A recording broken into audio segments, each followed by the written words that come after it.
남북 고위급 접촉이 나흘에 걸친 마라톤 협상 끝에 극적으로 타결됐습니다. 북측은 지뢰 도발에 유감을 표명하고 우리 측은 대북 확성기 방송을 중단하기로 했습니다. 윤석희 기자입니다.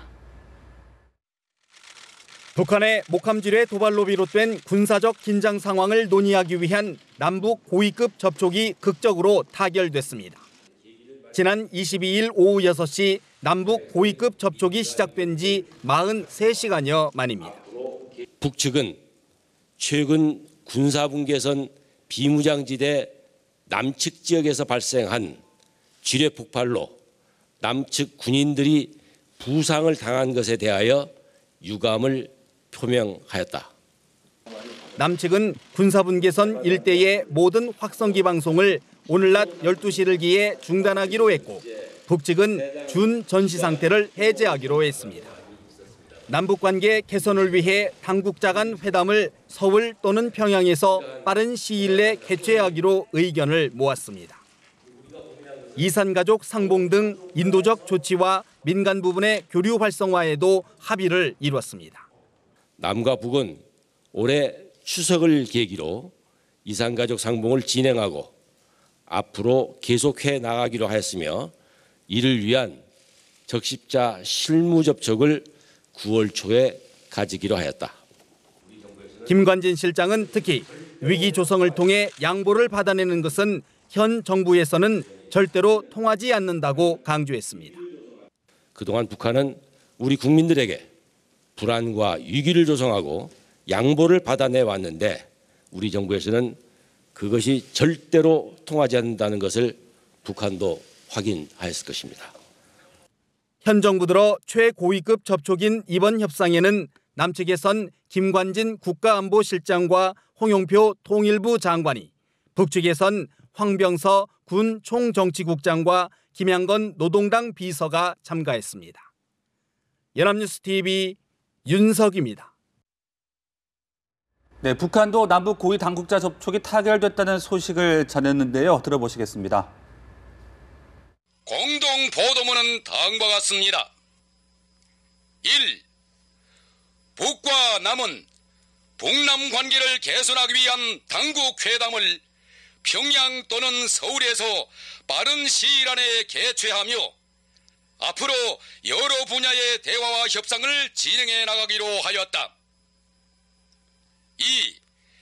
북측은 최근 군사분계선 비무장지대 남측 지역에서 발생한 지뢰 폭발로 남측 군인들이 부상을 당한 데 대하여 유감을 표명하였다. 3. 남측은 비정상적인 사태가 산생되지 않는 한 군사분계선 일대에서 모든 확성기 방송을 8월 25일 12시부터 중단한다. 4. 북측은 동시에 준전시 상태를 해제하기로 하였다. 5.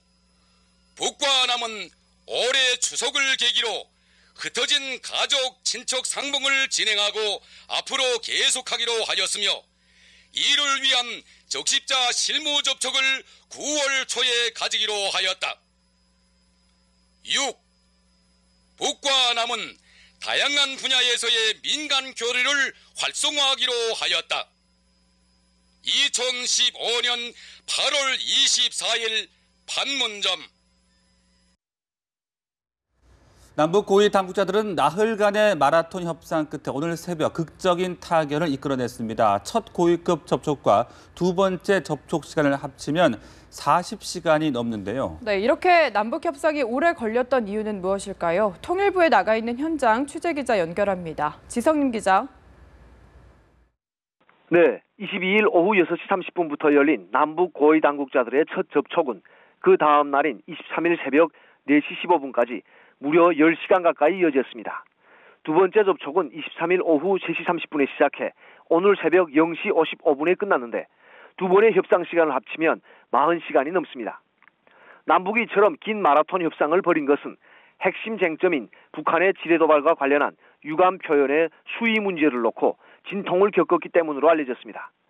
북측은 첫 접촉에서부터 지난 4일에 비무장지대 지뢰 도발이 자신들의 소행이 아니라고 줄기차게 주장해왔던 것으로 전해졌습니다. 그러면서 우리 군이 재개한 확성기 방송 등 대북 심리전의 즉각적인 중단을 요구했습니다. 이에 대해 우리 측은 북한의 지뢰 도발을 계기로 대북 심리전 방송을 재개한 만큼 지뢰 도발에 대한 북측의 성의 있는 태도가 없으면 방송을 중단할 수 없다는 입장을 고수했습니다. 특히 우리 측은 지뢰 도발과 관련해 주체가 분명한 사과 혹은 유감 표명을 요구한 것으로 알려졌습니다. 이처럼 남북의 주장이 팽팽히 맞서면서 때로는 남북 간에 얼굴을 붉히며 거친 설전도 오갔던 것으로 전해졌습니다. 또 밀도 있는 대화를 위해 김관진 국가안보실장과 북한의 황병서 총정치국장 간 1:1 수석대표 접촉도 있었습니다.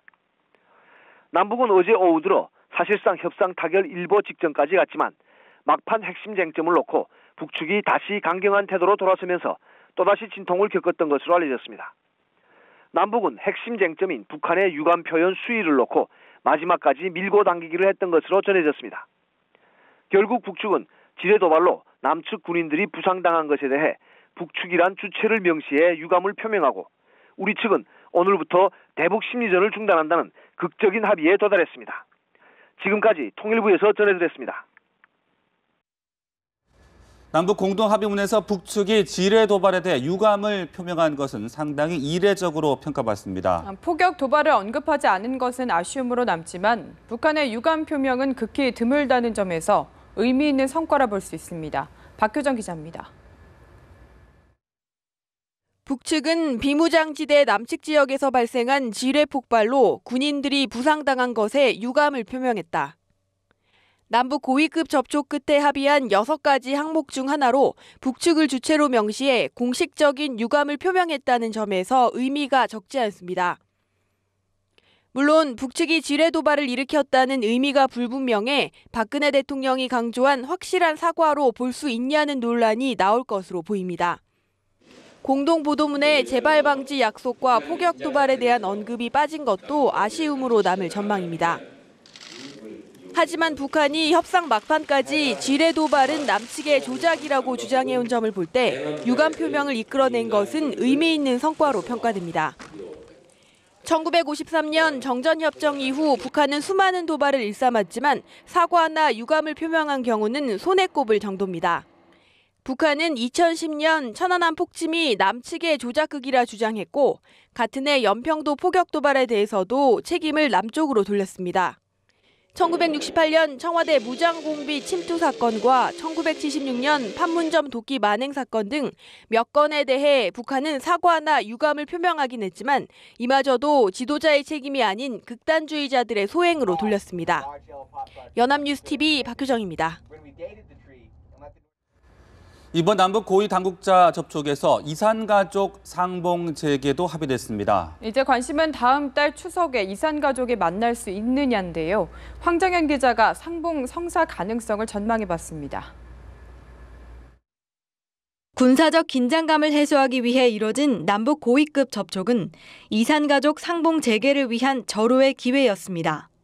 남과 북은 폭넓게 현안을 논의하면서 이산가족 상봉도 대화 테이블에 올렸고 협상 타결과 함께 상봉 재개도 합의가 됐습니다. 지난해 2월 이산가족 상봉 이후 재개되지 못한 남북가족들의 만남이 극적으로 성사된 겁니다. 구체적인 방법과 시간, 장소 등은 실무 차원의 협의가 추가로 필요하겠지만 다음 달 추석을 전후해 금강산 등의 장소에서 상봉이 이뤄질 가능성이 커 보입니다. 올해 추석을 계기로 이산가족 상봉을 진행하고 앞으로 계속해 나가기로 하였으며 이를 위한 적십자 실무 접촉을 9월 초에 가지기로 하였다. 과거 사례를 보면 1985년과 2002년, 2009년에 이산가족 상봉이 추석을 앞두고 열렸고 상봉 장소는 2002년 이후에는 모두 금강산이었습니다. 올해 추석까지 한 달 정도가 남았는데 빠듯하긴 하지만 실무적 준비를 마치기에 불가능한 시간은 아닙니다. 통일부는 이미 박 대통령의 광복절 축사 이후 남한 이산가족 6만여 명의 현황을 파악해 북측에 일괄 전달하는 방안을 추진 중인 것으로 알려졌습니다. 어렵게 물꼬를 튼 이산가족 상봉이 행사 정례화의 마중물이 될 수 있을지에 벌써부터 관심이 쏠리고 있습니다. 연합뉴스TV 황정현입니다.